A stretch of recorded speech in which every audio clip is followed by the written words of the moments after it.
চলতি মরশুমের শীতলতম দিন আজ।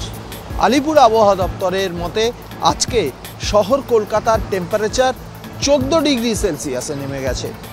সর্বনিম্ন তাপমাত্রা 14.8 ডিগ্রি সেলসিয়াস, যা স্বাভাবিকের থেকে 1.3 ডিগ্রি কম। অন্যদিকে সর্বোচ্চ তাপমাত্রা সেটাও বেশ কিছুটা কম, 24 ডিগ্রি সেলসিয়াস, যা স্বাভাবিকের থেকে 2 ডিগ্রি কম।